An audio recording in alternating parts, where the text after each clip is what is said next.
Hi, I'm David Siegel. I've invented an intriguing little gift that's made of solid wood and a ball, and it will delight your friends and family, and it's pretty easy to make.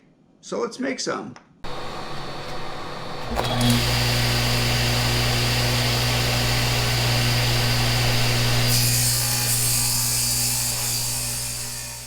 As you can see, this is a solid wood block with holes drilled in it and a ball inserted. And it's a 7/8 inch hole with a 1 inch ball. Some of them are a little smaller and they might go down to 1.5 inches. And then the size I like is 7/8 inch hole and then a 1 inch ball. Now 1 inch balls are fairly easy to come by because they're called shooter marbles.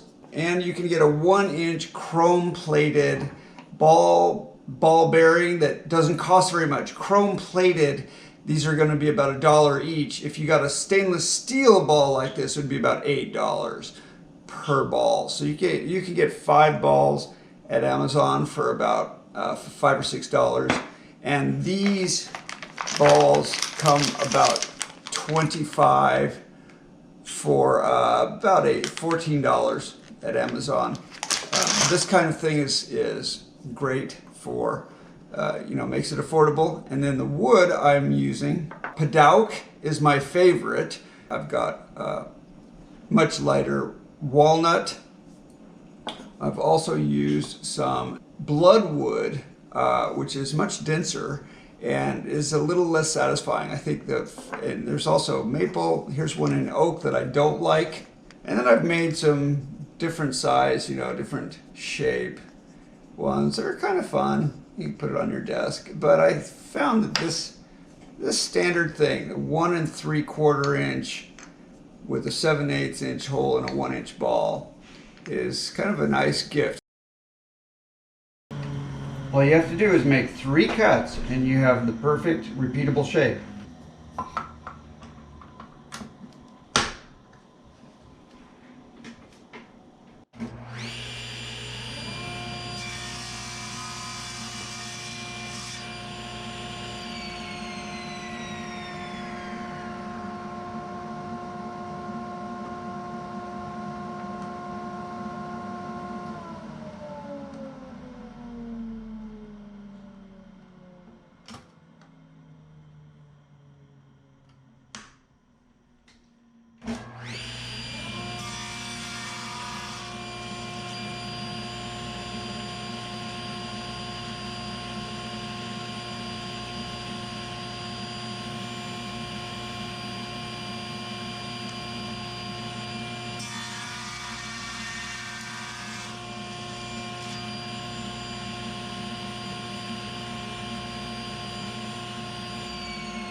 With this method, it doesn't matter how big your stock is.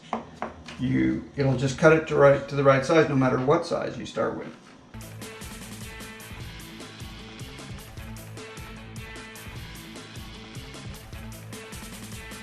Here I have a piece of bloodwood that has a wax casing on the outside, so I'm going to have to trim that off first. I can first cut it this way because I have a good edge here. I can first cut it this way and get the right size, and then I'll have to trim the edges off.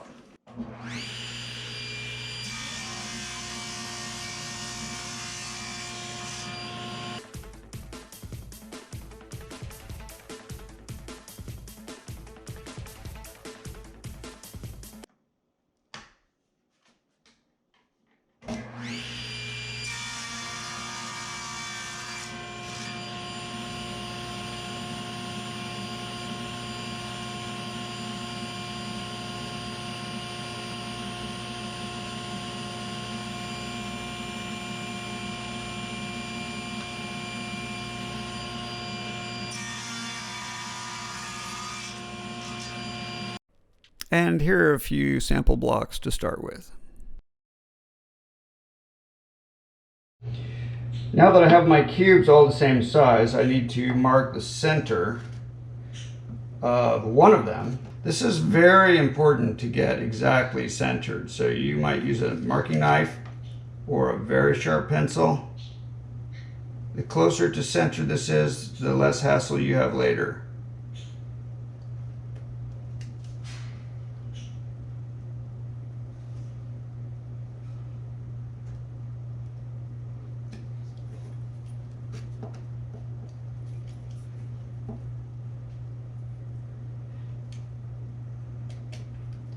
And don't make it too big.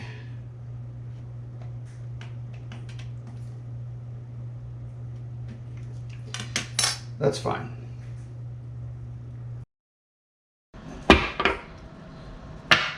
Got a bunch of cubes I want to drill, and they're all the same size. So I want to set up the drill bit so it goes right into this X that I've made on this one. There we go. So this is the setup. We're using a 7/8 inch bit, and these are both made by Freud. But there's a big difference between a high-speed steel bit and a carbide bit.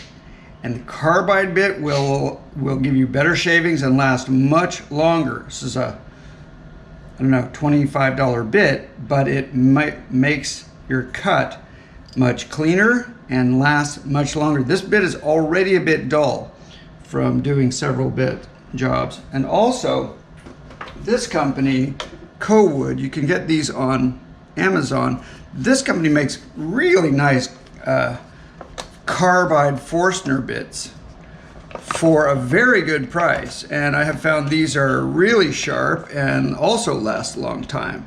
So I recommend, if you don't get an this whole kit is, I think, about $35 or $40, and you get a number of bits with it. Or you can go the Italian way and have a red one. But as soon as this starts to get dull, I will switch to the Wood. You can also sharpen bits. If you have a diamond file, it's not that hard to sharpen a Forstner bit. So now I can just hold it and go. It's a fairly slow speed.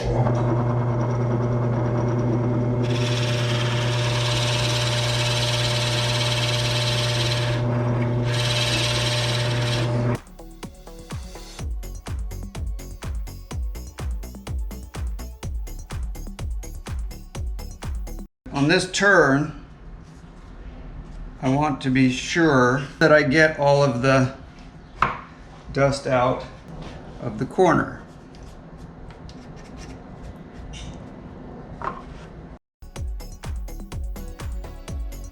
You feel it get close to the other side. You just want to ease up and go slowly into the transition.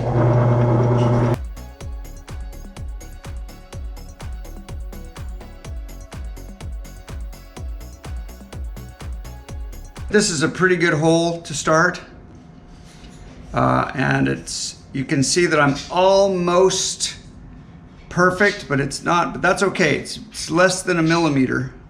Now it's important to understand that as you get into this breakthrough area, it really can catch and it can move a bit. So you have to go very slowly as you approach the cavity in the center.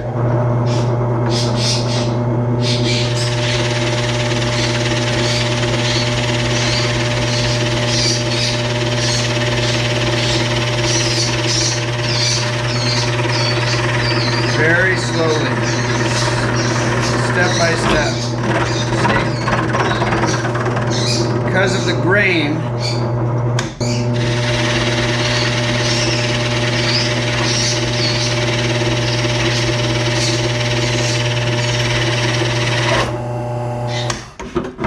here it got stuck. So the way out here is just turn it the other way, and it comes right out. And that's just from feeding too fast.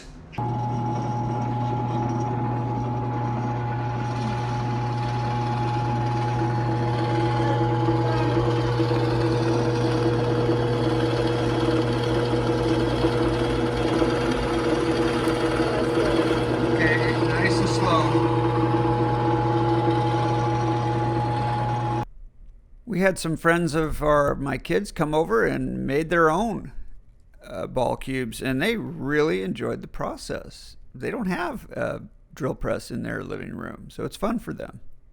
There we go, I feel it. Easy, all the way down. Okay, up, turn off, shake off. Show us what you got. Show us what you got. Yeah.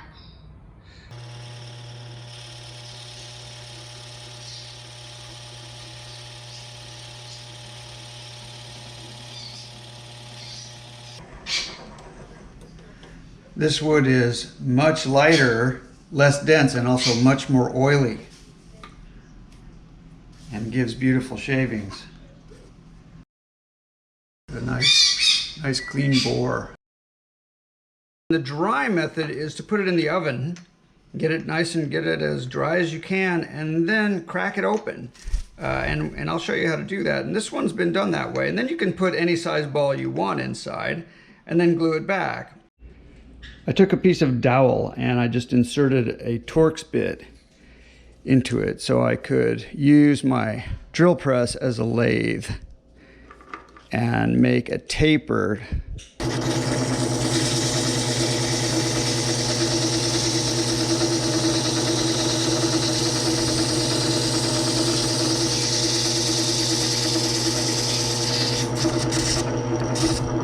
So now I'm just shaping this to get a little more taper and to make it a little oval.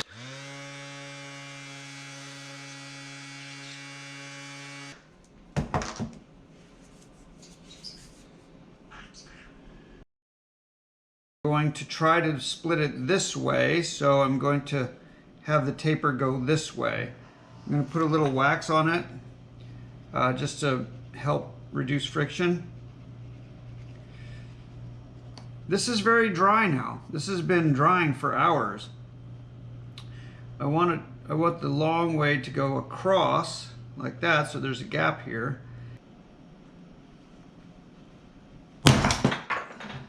Hey, look at that.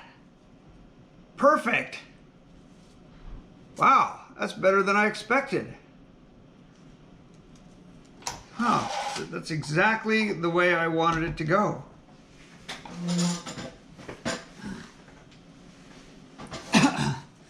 Now I have two halves that fit together perfectly, and you'll see this will glue up so that you just won't see that, you see?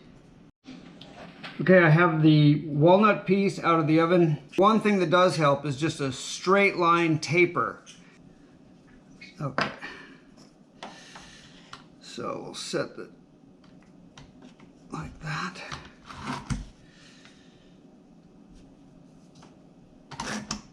There we go. It's exciting when it breaks. I just hope it breaks cleanly.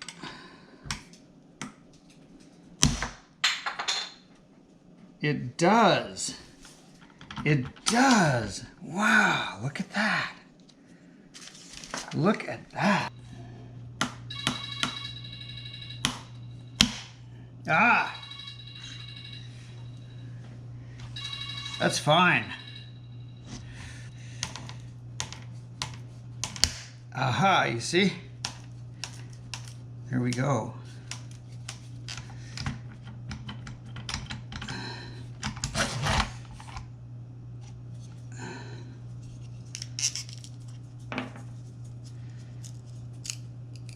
As long as it tears naturally, it glues back perfectly.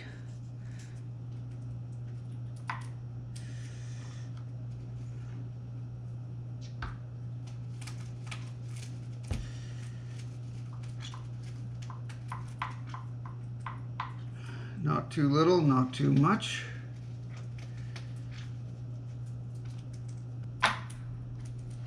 And again, we can just do this part by hand.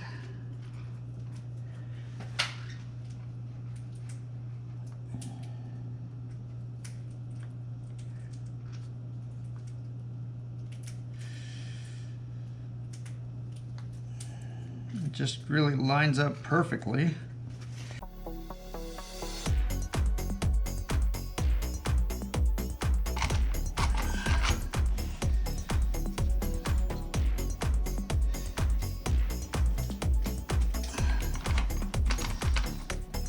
It's going to be in here for a day and a half. Perfect. And this is the paddock.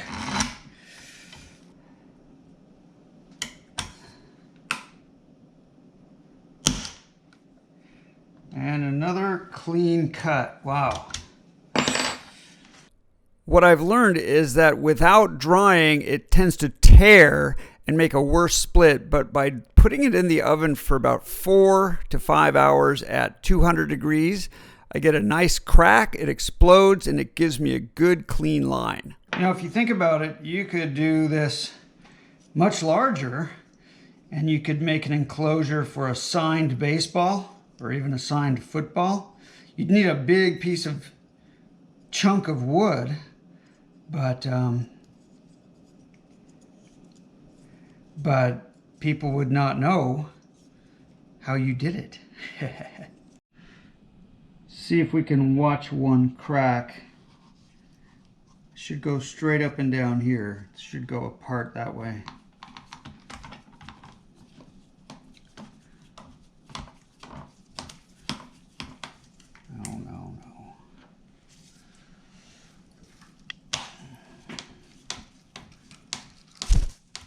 No. No. Come on, back on.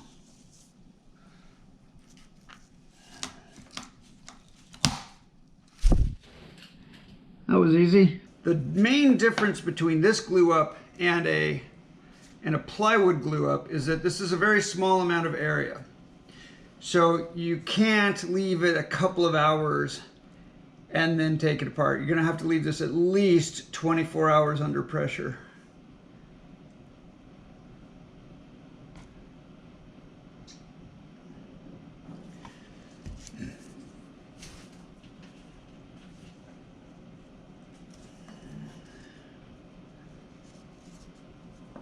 Just doing each corner all the way to the edge. There should be some squeeze out.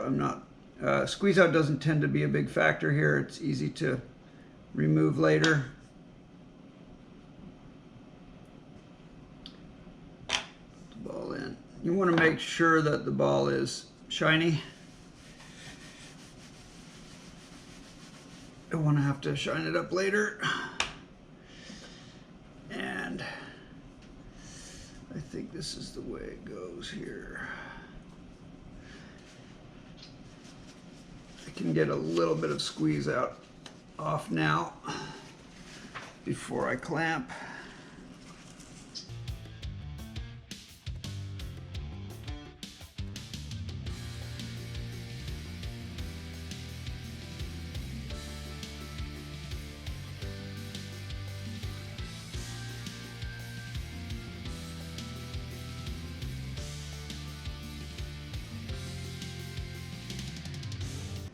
Just wait 24 hours or even longer, 30 hours, 36 hours. Do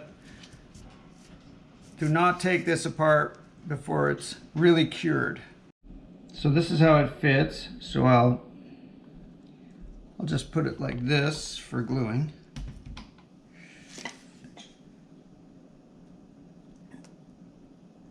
Whoa, that's way too much. It's enough for the whole thing.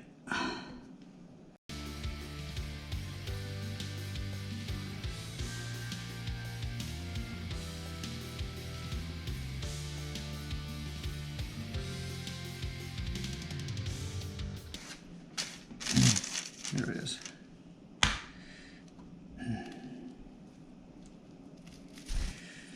Now again, I can do this mostly by hand and take this, wipe it up.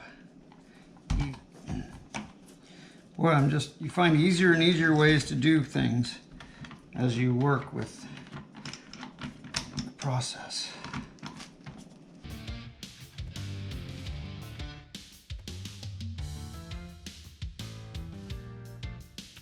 because this crack sloped down, and this crack sloped down, when I put pressure here, the whole thing was bowing out a little bit. It was a bit curved.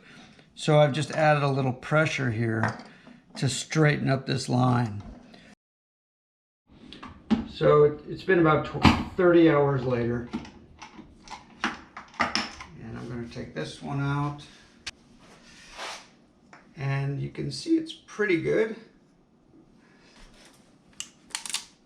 But you can see the lines. So let's sand them up. I don't have a real belt sander or circular sander. I'm using my saw, and it's much faster than I would want. And you see here it's not really working out, and it looks a little troublesome, but I learned that what you really want to do is align the direction of travel of the sandpaper with the grain. And once you do that, it comes out pretty good. And I've got several more shots of doing that, and then you see that it's hidden, it's gone. Well, if you do it right, you won't be able to see the glue line, but you do have to align it just right, like I'm doing here with the direction of the, there we go, of the spinning disc, or in your case perhaps a belt, and they'll all disappear that way. You'll see I'm going to make several more, and they will all just melt away so that you can't see the glue lines. Cool, huh?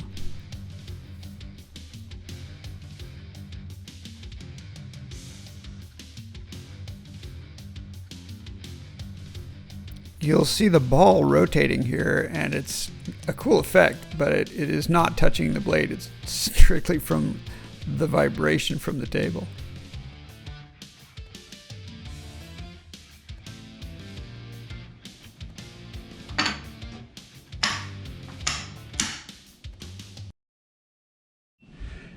Back at the drill press, I have a medium grit sleeve on here, and I have to flip it over. You see that it already got worn down, so I flipped it over so I have a fresh. And this is where someone is going to discover your method if you're not careful, because these seams are going to be more apparent. You're going to have to erase the seams in here.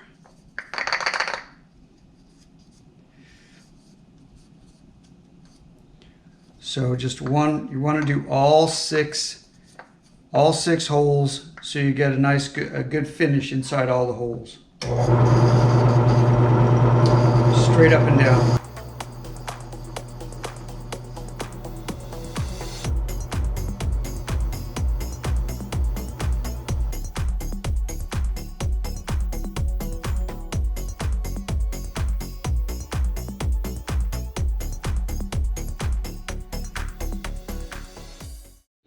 So let's do a little quality check before we do the final step. And that's just to look inside these areas to see if we have any telltale signs. This is all pretty good here. And then here's the walnut. And we're looking in this direction here. And we can see a couple of, see here it's really clean. But here we have a little bit of a line that's kind of obvious, and so what I've done is just take a piece of sandpaper and just pull along the grain to get those final discrepancies. It's different from turning around and around.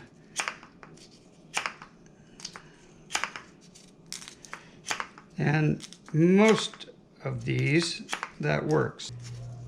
It's actually pretty easy to sand this maple and get a pretty clean look there.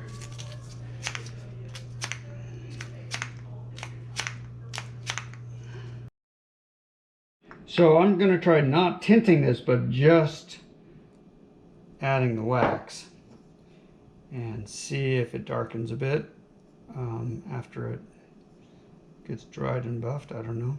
We'll see.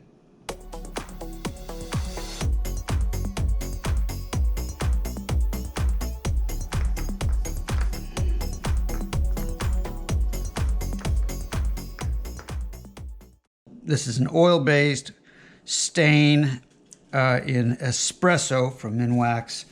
It's nothing fancy. I think something like the Odie's oil or some of those other better products would be interesting. I'm just going to give this a try. It's not difficult to stain something like this. Just give it a drop like that.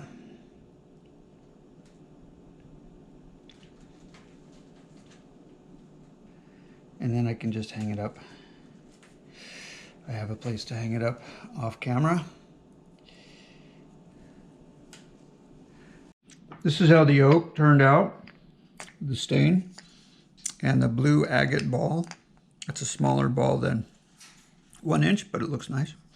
And so now I've wiped it off, and now I'll just get some wax on it and then let it dry so I can buff it.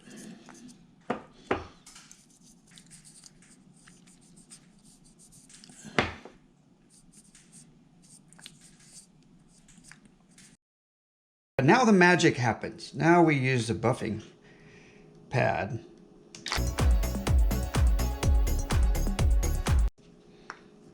And this is the final product. And it looks great. I wish I could buff out the insides.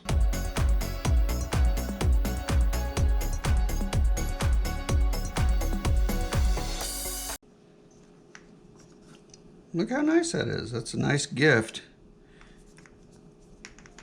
for someone who can then try to figure out how you made it.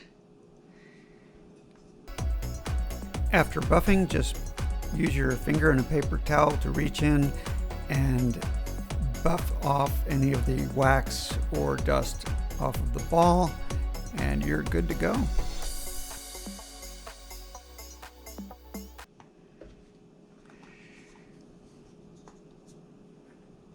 Isn't that nice? Really satisfying little thing to hold and look at. So